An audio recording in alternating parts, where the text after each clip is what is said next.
Uma produção Domínio Público Audiolivros de Arthur Conan Doyle, Sherlock Holmes, em O Negro Aposentado.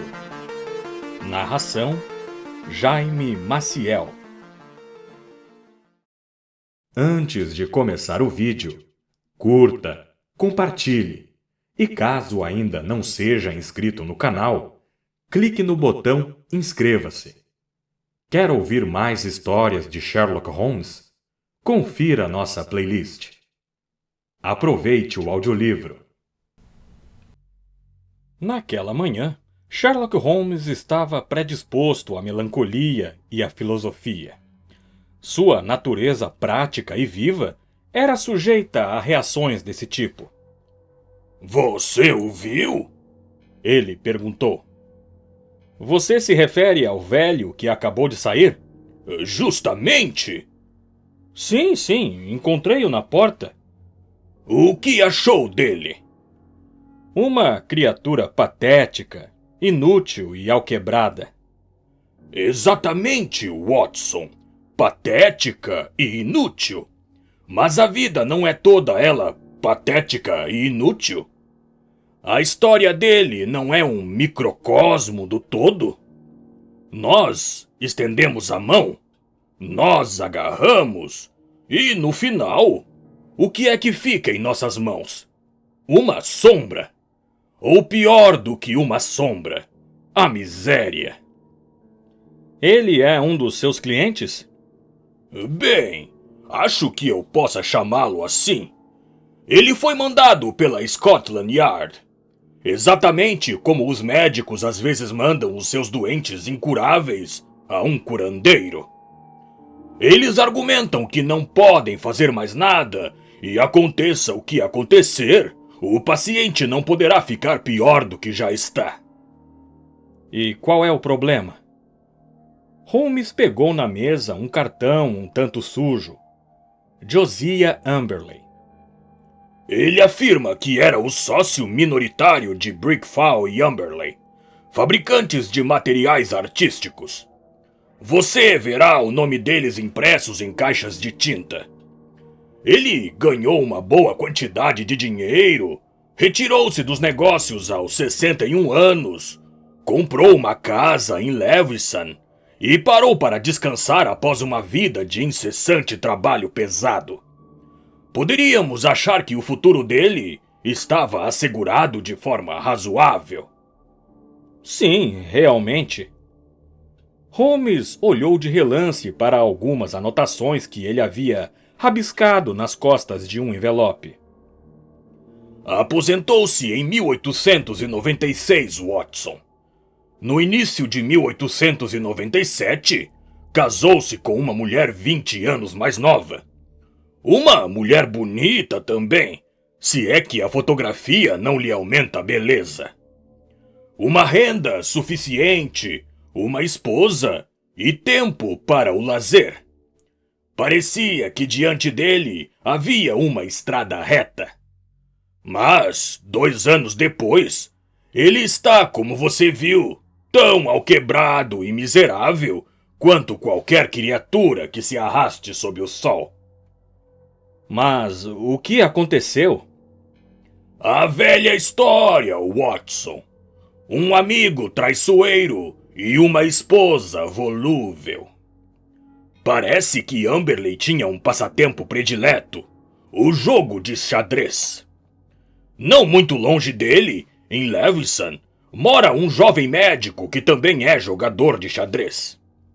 Tomei nota do seu nome, Dr. Ray Ernest.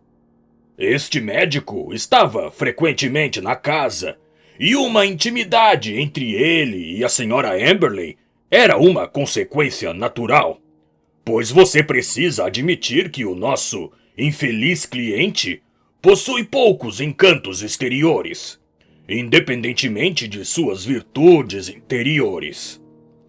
Na semana passada, os dois partiram juntos, paradeiro ignorado. Além do mais, a esposa infiel levou como bagagem pessoal uma caixa com escrituras do velho, que também continha grande parte das economias de seu marido. Será que poderemos encontrar essa senhora? Poderemos salvar o dinheiro? Um problema banal até agora, mas vital para Josiah Amberley. O que é que você fará a respeito disso? Bem, a pergunta imediata, meu caro Watson, é: o que você fará? Se você quiser fazer o favor de me representar, você sabe que estou preocupado com o caso dos 2 patriarcas coptas, que hoje deveria chegar a um ponto crítico. Realmente não tenho tempo para ir a Levison, mas a prova obtida no local tem um valor especial.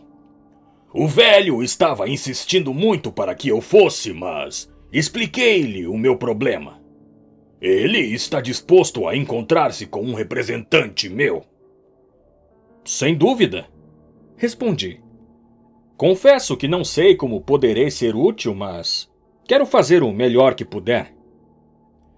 E foi assim que naquela tarde de verão parti para Lewisham, sem imaginar que uma semana depois, o caso em que eu estava me envolvendo provocaria a mais inflamada celeuma de toda a Inglaterra. Já era tarde da noite quando voltei a Baker Street para prestar contas da minha missão. Holmes estava recostado, o corpo magro esticado em uma poltrona, o cachimbo soltando lentas espirais de fumaça, enquanto suas pálpebras caíam sobre os olhos tão preguiçosamente que ele quase podia ter adormecido. Se não fosse o fato de que, em toda pausa ou trecho questionável da minha narrativa, elas se erguiam até o meio, e 2 olhos cinzentos, tão brilhantes e vivos quanto floretes, transpassavam-me com seu olhar inquisitivo. The Haven é o nome da casa do Sr. Josiah Amberley. Expliquei. Acho que isso o interessaria, Holmes. É como um aristocrata indigente que mergulhou na companhia de seus subalternos. Você conhece aquele bairro a que me refiro? As monótonas ruas de tijolos, as enfadonhas estradas suburbanas. Bem no meio delas está situada esta velha casa. Uma pequena ilha de cultura e de conforto à antiga, cercada por um muro alto, manchado de líquens e cheio de musgo. O tipo de muro... Deixe a poesia de lado, Watson, disse Holmes com severidade. Anotei que era um muro alto de tijolos. Exatamente. Eu não saberia qual era The Haven se eu não tivesse perguntado a um vagabundo que estava fumando na rua. Tenho minhas razões para mencioná-lo. Ele era alto, moreno, com um grande bigode. Um homem de aparência um tanto militar. Ele indicou com a cabeça em resposta à minha pergunta e lançou-me um olhar de curiosidade que um pouco mais tarde me voltou à lembrança. Eu mal havia atravessado o portão de entrada quando avistei o Sr. Amberley descendo pelo caminho. Eu só o vira de relance esta manhã, e ele certamente deu-me a impressão de uma criatura estranha. Mas quando o vi em plena luz, sua aparência era ainda mais anormal.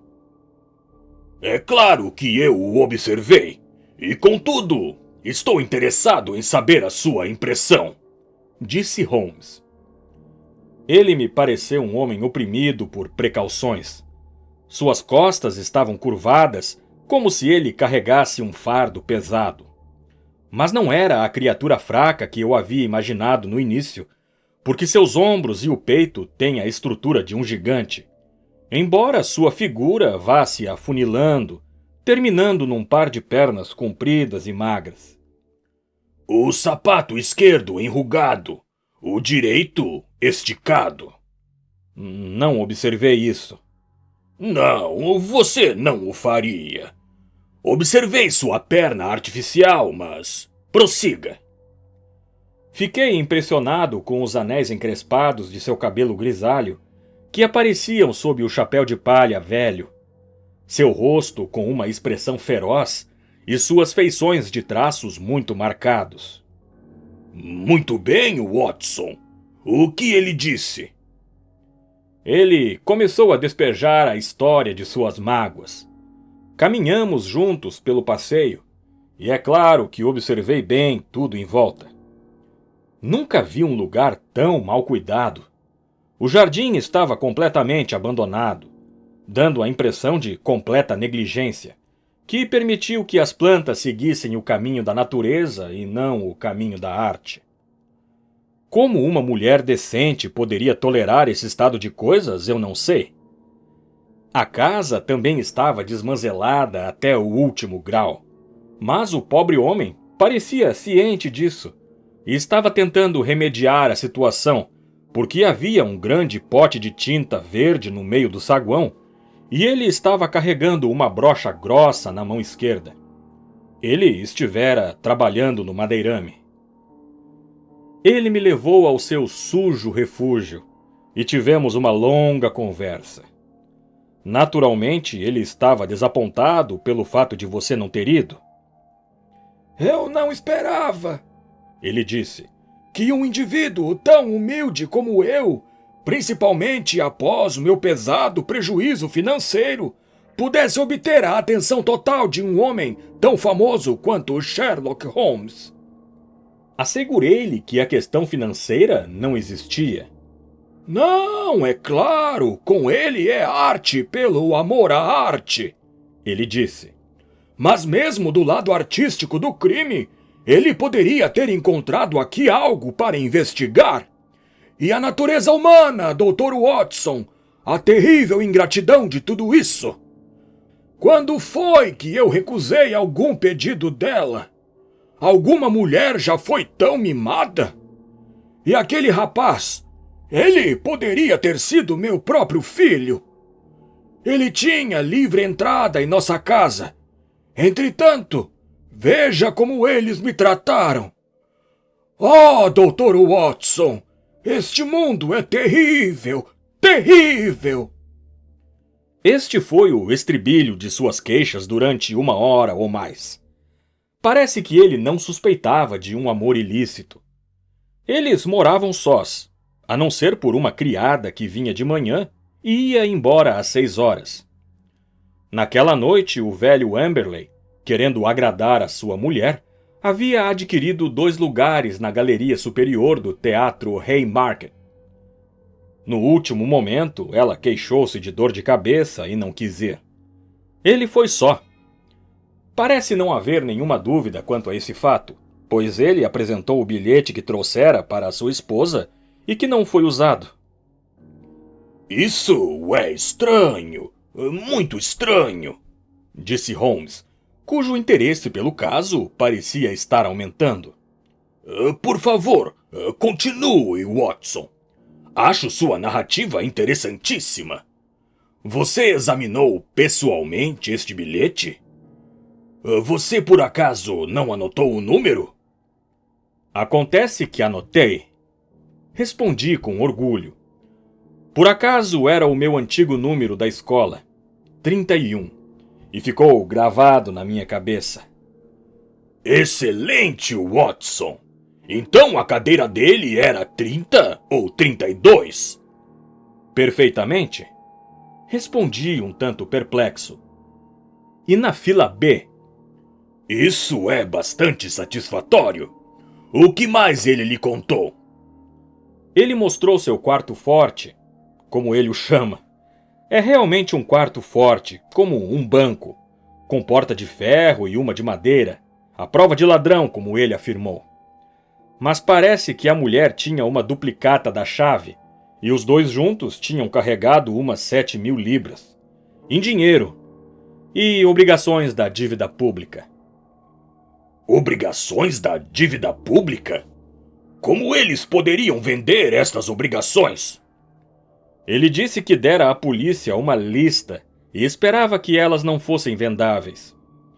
Ele voltou do teatro mais ou menos à meia-noite e encontrou a casa saqueada, a porta e as janelas abertas, e os dois já haviam fugido. Não deixaram nenhuma carta ou mensagem, E desde então, ele também não recebeu uma palavra dela. Ele avisou imediatamente a polícia. Holmes refletiu durante alguns minutos. Você disse que ele estava pintando. O que é que ele estava pintando? Bem, ele pintava o corredor, mas já havia pintado a porta e todas as partes de madeira desse quarto que mencionei. Você não achou que era uma ocupação estranha nestas circunstâncias? É preciso fazer alguma coisa para aliviar um coração dolorido. Foi essa a explicação que ele me deu. É esquisito, sem dúvida. Mas ele é, evidentemente, um homem esquisito. Ele rasgou uma das fotografias de sua mulher na minha presença. Rasgou-a furiosamente, numa tempestade de fúria. Eu não quero nunca mais ver a sua maldita cara! Ele gritou. Mais alguma coisa, Watson? Sim. Uma coisa que me impressionou mais do que qualquer outra. Eu fui para a estação Black Heath e apanhei o meu trem lá. E exatamente quando o trem estava partindo, vi um homem entrando rapidamente no vagão colado ao meu. Você sabe que sou um bom fisionomista, Holmes. Sem dúvida nenhuma, era o homem alto e moreno com quem falei na rua. Avistei-o uma vez na ponte de Londres e depois o perdi de vista na multidão. Mas estou convencido de que ele estava me seguindo. Sem dúvida, disse Holmes. Um homem alto, moreno, com um bigode grande, você diz, com óculos de sol cinzentos? Holmes, você é um adivinho. Eu não disse isso, mas ele estava com óculos de sol e eram cinzentos. E um alfinete de gravata maçônico.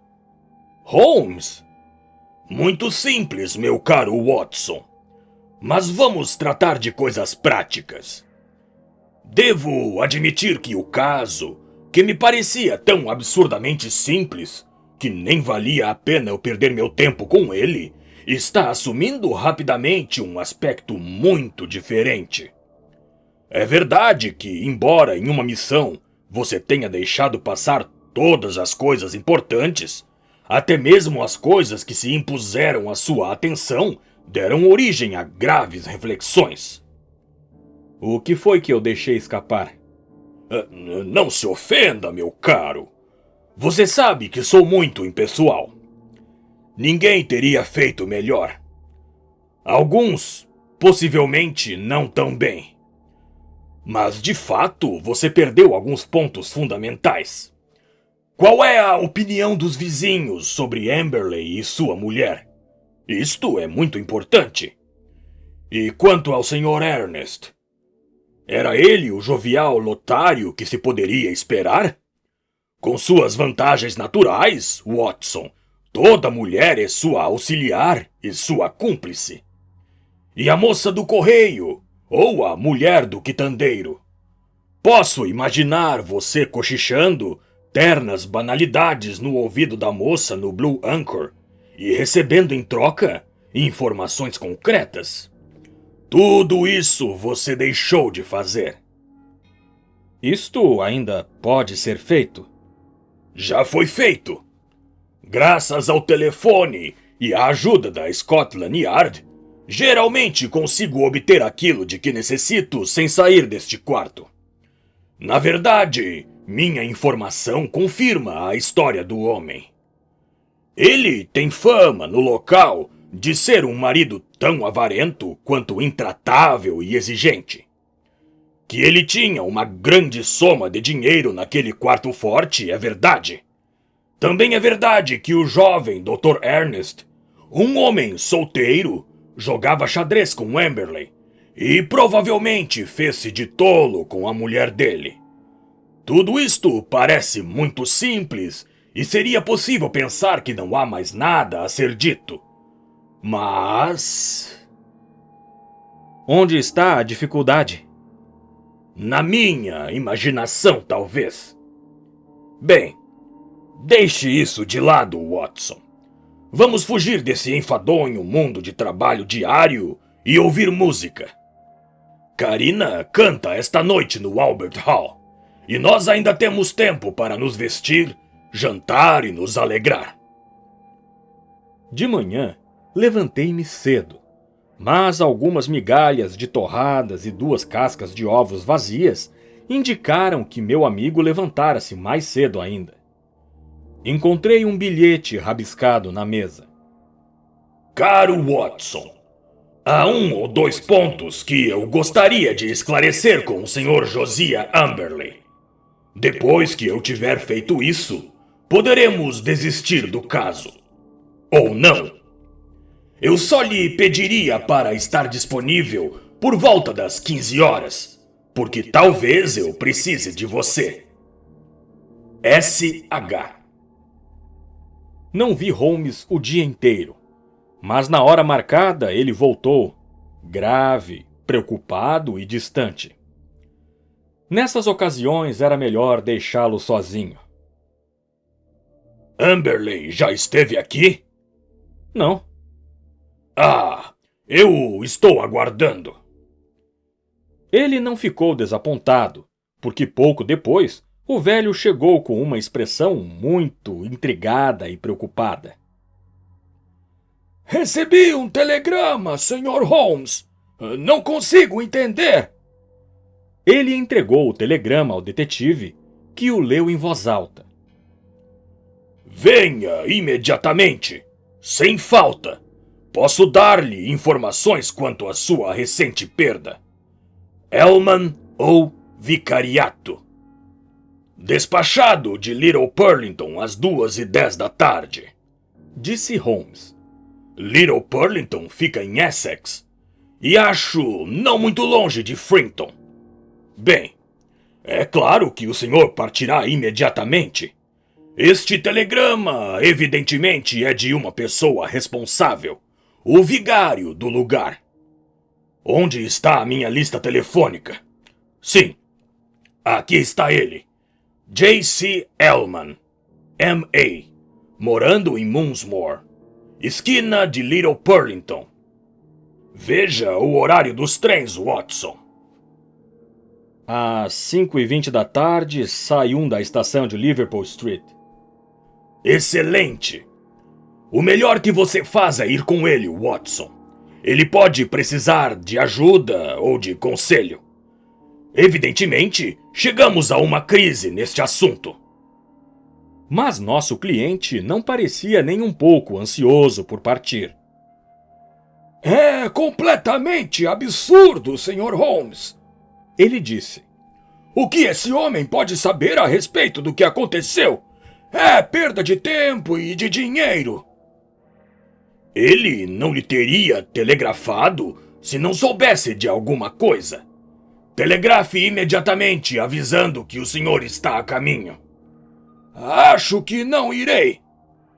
Holmes assumiu o seu aspecto mais severo. Isso causaria a pior impressão, tanto na polícia quanto em mim mesmo, Sr. Amberley, se ao surgir uma pista tão óbvia, o senhor se recusasse a segui-la. Nós sentiríamos que o senhor realmente não está levando a sério esta investigação. Nosso cliente pareceu ficar horrorizado com a insinuação. Ora, é claro que eu irei, se o senhor vê a coisa desta maneira. Ele disse. À primeira vista, parece absurdo supor que este pároco saiba alguma coisa, mas se o senhor acha... Eu realmente acho, disse Holmes com ênfase. E assim foi decidida a nossa viagem. Holmes puxou-me de lado antes de sairmos da sala e deu-me um conselho que mostrou que ele considerava o assunto importante. O que quer que você faça, cuide para que ele realmente vá. Ele disse. Se ele abandonar a viagem ou voltar, vá à central telefônica mais próxima e mande-me dizer somente a palavra fugiu. Providenciarei aqui para que este telefonema me alcance onde eu estiver. Little Purlington não é um lugar fácil de se achar, porque fica num ramal. Minha lembrança da viagem não é muito agradável, porque a temperatura estava elevada, o trem vagaroso, e o meu companheiro, mal-humorado e calado, quase não falou, a não ser para fazer uma observação ocasional e mordaz sobre a inutilidade de nosso procedimento. Quando finalmente chegamos à pequena estação, ainda percorremos 3 quilômetros de charrete até o vicariato, onde um clérigo grande, solene e um tanto pomposo nos recebeu em seu gabinete de trabalho. Nosso telegrama estava diante dele. Bem, cavalheiros, ele perguntou. O que posso fazer pelos senhores? Viemos, expliquei, em resposta ao seu telegrama. Meu telegrama? Não mandei nenhum telegrama. Estou me referindo ao telegrama que o senhor enviou ao senhor Josiah Amberley, a respeito de sua esposa e do dinheiro. Se isso é uma piada, senhor, é uma piada de mau gosto, disse o vigário zangado. Nunca ouvi falar de um cavalheiro com este nome, e não telegrafei a ninguém. Nosso cliente e eu nos olhamos espantados. Talvez haja algum engano, eu disse. Será que existem 2 vicariatos? Aqui está o telegrama assinado Elman, o vicariato. Só há um vicariato, senhor, e apenas um vigário. E o telegrama é uma falsificação escandalosa, cuja origem certamente será investigada pela polícia. Enquanto isso, não vejo motivo para prolongar esta entrevista. Assim, o Sr. Amberley e eu nos encontramos à beira da estrada, na aldeia que me parecia ser a mais primitiva da Inglaterra. Fomos até a agência telegráfica, mas ela já estava fechada. Mas havia um telefone na pequena Railway Arms, e por ele consegui entrar em contato com Holmes, que também se espantou com o resultado da viagem. Muito estranho, disse a voz distante. Extraordinário! Receio, meu caro Watson, que esta noite não haja trem para você voltar. Condenei-o involuntariamente aos horrores de uma hospedaria rural. Mas há sempre a natureza, Watson. A natureza e Josiah Amberley. Você poderá ficar em contato íntimo com ambos. Ouvi sua risada de zombaria enquanto ele desligava. Ficou logo evidente que a fama de avarento do meu companheiro era muito merecida. Ele havia se queixado das despesas da viagem, insistira em viajar de 3ª classe e agora estava botando a boca no mundo com suas objeções a uma conta de hotel. Na manhã seguinte, quando finalmente chegamos a Londres, era difícil dizer qual de nós 2 estava de pior humor. O senhor deveria ir primeiro a Baker Street, eu disse. O Sr. Holmes pode ter novas instruções a dar. Se elas não valem mais do que as últimas, não serão de muita utilidade, disse Amberley com um olhar carrancudo. Mesmo assim, ele continuou em minha companhia. Eu já havia avisado a Holmes por telegrama a hora de nossa chegada, mas encontramos uma mensagem à nossa espera, dizendo que ele estava em Lewisham e que nos aguardaria lá. Foi uma surpresa, mas foi uma surpresa ainda maior descobrir que ele não estava só na sala de estar do nosso cliente. Um homem impassível, de olhar severo, estava sentado ao seu lado. Um homem moreno, de óculos de sol cinzentos e um grande alfinete maçônico em sua gravata. Este é meu amigo, Sr. Barker, disse Holmes. Ele também está interessado no seu problema, Sr. Josiah Amberley, embora estejamos trabalhando de modo independente. Mas nós 2 temos a mesma pergunta a lhe fazer. O Sr. Amberley sentou-se pesadamente. Ele teve uma sensação de perigo iminente. Percebi isso pela expressão de seus olhos e pela contração de suas feições. Qual é a pergunta, Sr. Holmes? Apenas esta. O que foi que o senhor fez com os corpos? O homem ficou de pé num salto e deu um grito rouco. Ele agitou no ar as mãos ossudas. Sua boca estava aberta e, naquele instante, ele parecia uma horrível ave de rapina. Num abrir e fechar de olhos, tivemos o vislumbre do verdadeiro Josiah Amberley. Um demônio com uma alma tão deformada quanto o seu corpo. Quando ele caiu novamente em sua cadeira, bateu com a mão nos lábios, como para abafar a tosse. Holmes saltou sobre sua garganta como um tigre e torceu seu rosto em direção ao chão. Uma bala branca caiu por entre os seus lábios ofegantes. Nada de golpes, Josiah Amberley. As coisas devem ser feitas com honestidade e em ordem. E agora, Barker? Tenho uma carruagem na porta, disse o nosso taciturno companheiro. São alguns metros até a estação. Iremos juntos. Você pode ficar aqui, Watson. Estarei de volta dentro de meia hora. O velho negro tinha a força de um leão naquele seu corpo imenso, mas ficou impotente nas mãos dos dois detetives experientes. Fazendo um rebuliço e se contorcendo, ele foi arrastado para a carruagem, e eu fiquei na minha solitária vigia na casa agourenta. Mas Holmes voltou antes do previsto, e veio em companhia de um jovem e elegante inspetor de polícia. Deixei Barker cuidar das formalidades, disse Holmes. Você ainda não conhecia Barker, Watson. Ele é meu odiado rival que mora na praia do Surrey. Quando você falou de um homem alto, moreno, não me foi difícil completar o retrato. Ele tem vários casos bem-sucedidos, não tem, inspetor?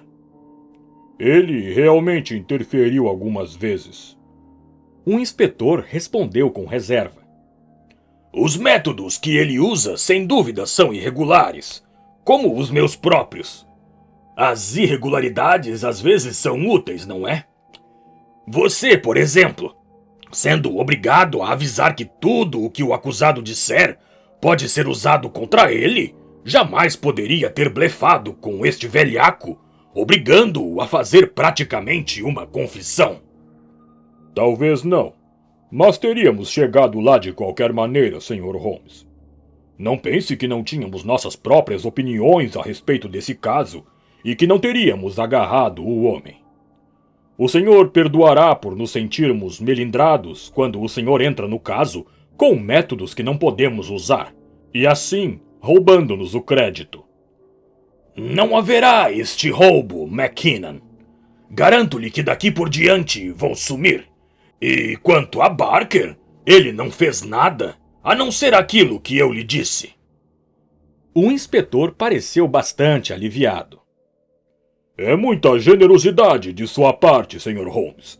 Elogios ou censuras podem significar pouco para o senhor, mas para nós é muito diferente quando os jornais começam a fazer perguntas. Perfeitamente. Mas eles farão perguntas de qualquer maneira. Portanto, seria conveniente ter as respostas. O que você dirá, por exemplo, quando o repórter inteligente e ousado lhe perguntar quais foram exatamente os detalhes que despertaram as suas suspeitas e finalmente deram-lhe uma certa convicção quanto aos fatos reais? O inspetor pareceu intrigado. Acho que ainda não obtivemos fatos reais, Sr. Holmes. O senhor afirmou que o prisioneiro, na presença de 3 testemunhas, praticamente confessou ao tentar se suicidar que havia assassinado a mulher e o amante dela. Que outros fatos o senhor tem a apresentar? O senhor tomou providências para a busca? Há 3 policiais a caminho. Então, o senhor logo obterá o mais óbvio de todos os fatos. Os corpos não podem estar longe. Examine os portões e o jardim. Não levará muito tempo para escavar os lugares prováveis. Esta casa é mais velha do que os canos d'água. Deve haver um poço abandonado em algum lugar. Tente sua sorte lá. Mas como é que o senhor soube disso? E como isso foi feito? Vou mostrar-lhe primeiramente como isto foi feito, e depois darei a explicação que lhe é devida. E mais ainda ao meu paciente amigo aqui, cuja ajuda tem sido inestimável desde o início. Mas antes vou dar-lhes uma ideia da mentalidade do homem. É uma mentalidade muito pouco comum. Tanto assim que acho mais provável que o seu destino seja o Broadmoor do que a forca. Ele tem, em alto grau, o tipo de mente que associamos mais à natureza medieval italiana do que à mentalidade britânica moderna. Ele era um avarento infeliz, que fez sua mulher tão desgraçada por causa de sua mesquinhez, que ela se tornou presa fácil para qualquer aventureiro. Esse aventureiro apareceu em cena na pessoa desse médico jogador de xadrez. Amberley sobressaía-se no xadrez, um indício de mente ardilosa. Como todos os avarentos, ele era um homem ciumento, e seu ciúme transformou-se em loucura furiosa. Certo ou errado, ele suspeitou de um amor ilícito. Decidiu se vingar e planejou tudo com inteligência diabólica. Venham cá. Holmes nos conduziu pelo corredor com tanta segurança quanto se tivesse morado na casa, e parou em frente à porta aberta do quarto forte. Mas que cheiro de tinta! Exclamou o inspetor. Esta foi a nossa primeira pista, disse Holmes. O senhor pode agradecer a observação do Dr. Watson por isso, embora ele falhasse na dedução. Isto me botou na pista. Por que este homem estaria, numa ocasião destas, enchendo a casa de odores fortes?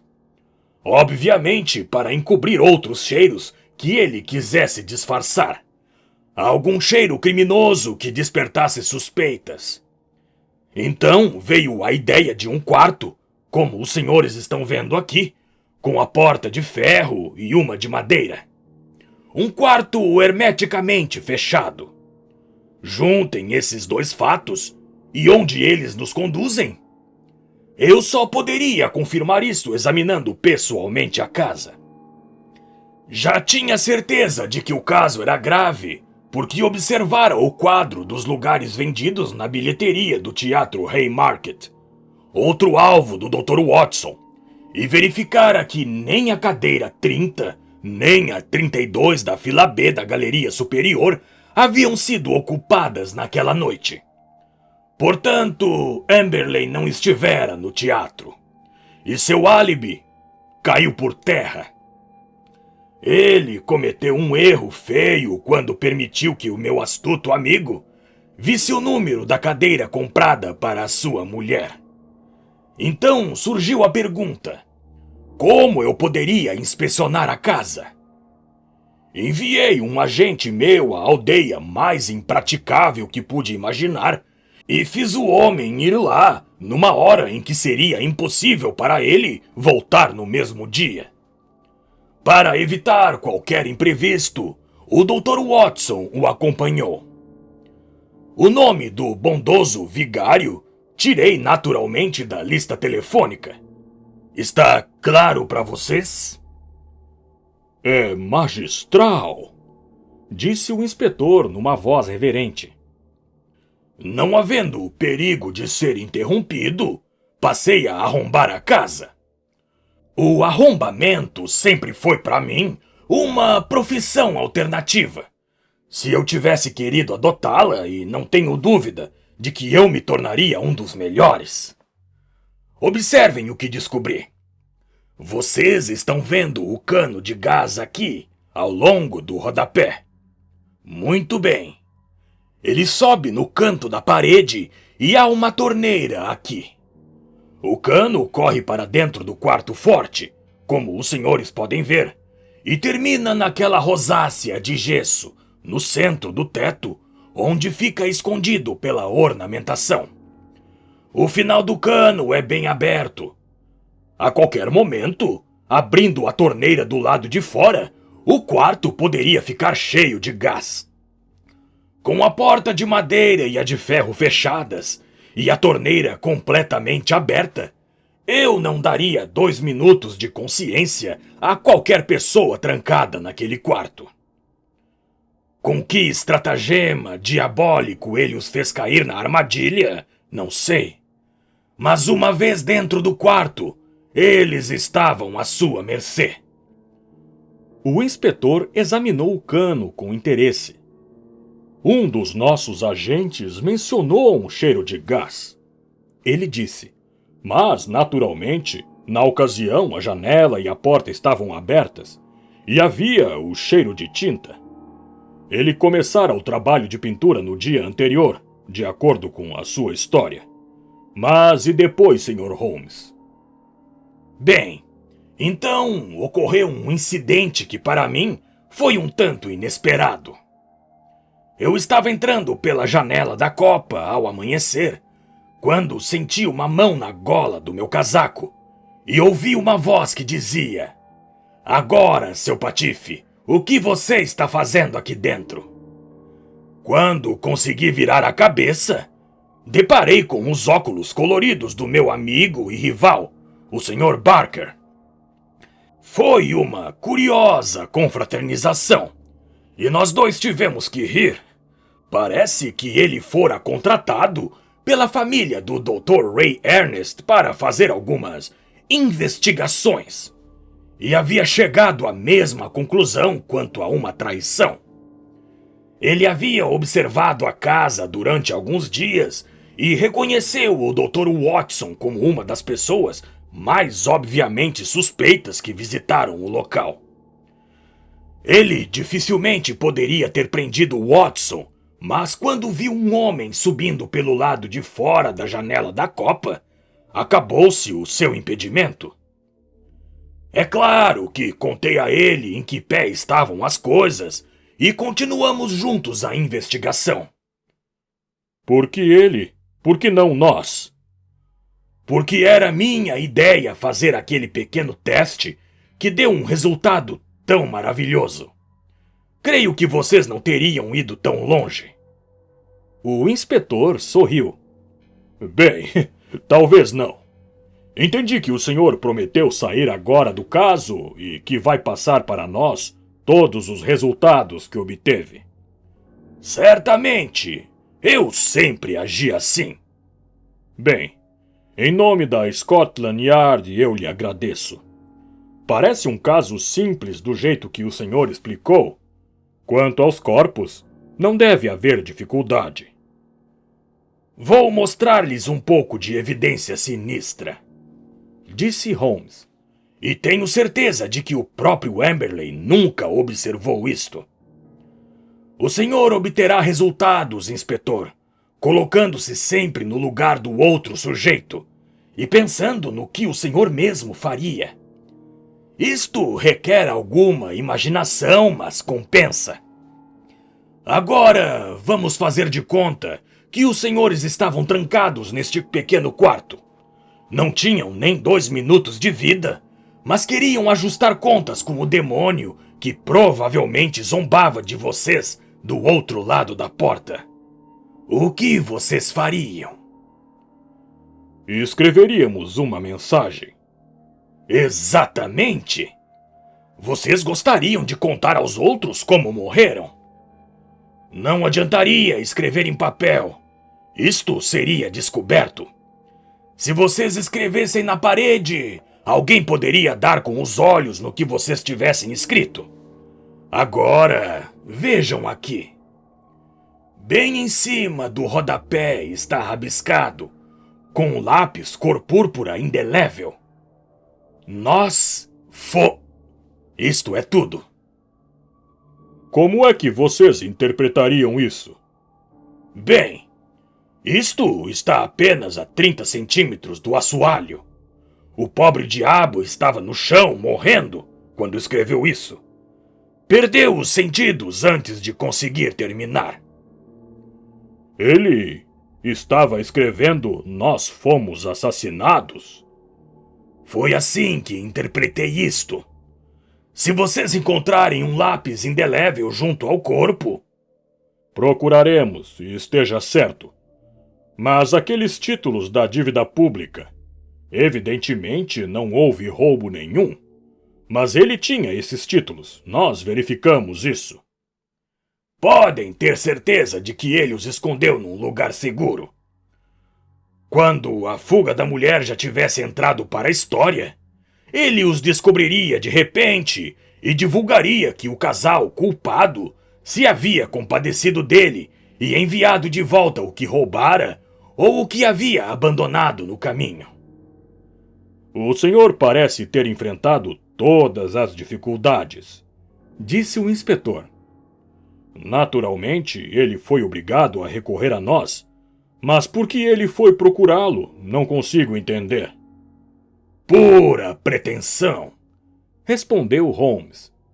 Ele se considerava tão inteligente e estava tão seguro de si que imaginava que ninguém poderia pegá-lo. Ele podia dizer a cada vizinho: olhe as providências que eu tomei. Consultei não só a polícia, mas até Sherlock Holmes. O inspetor riu.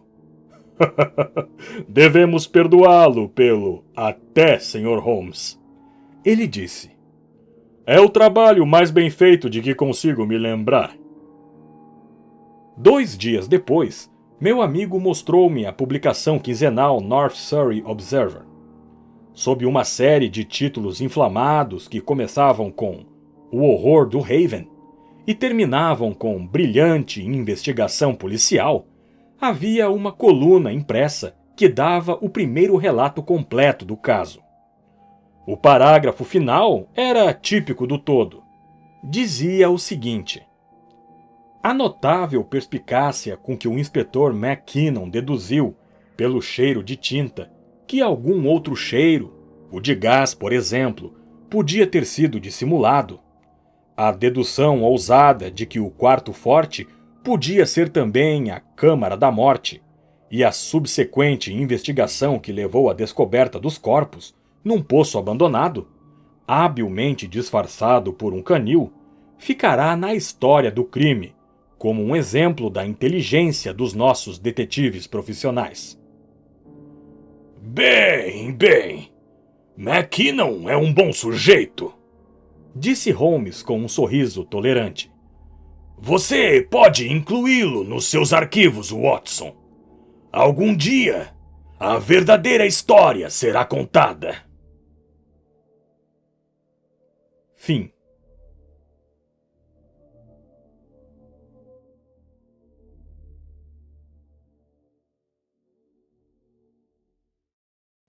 Você já pensou em se tornar membro do canal? Fazendo isso, você estará ajudando o canal a crescer e alcançar mais pessoas apaixonadas por audiolivros. Outra forma de contribuir é clicando no botão Valeu, abaixo deste vídeo. Você pode nos ajudar com qualquer valor e contribuir diretamente para a melhoria do canal. Cada doação é extremamente valiosa e nos ajuda a investir em equipamentos melhores, produzir mais conteúdo e continuar trazendo audiolivros de qualidade para você. Não deixe de visitar nosso website dominiopublicoaudiolivros.com.br para ficar por dentro das novidades do canal. Siga-nos também no Instagram e Facebook para conteúdo exclusivo. Obrigado pela sua audiência. Nos vemos no próximo vídeo, aqui no canal Domínio Público Audiolivros.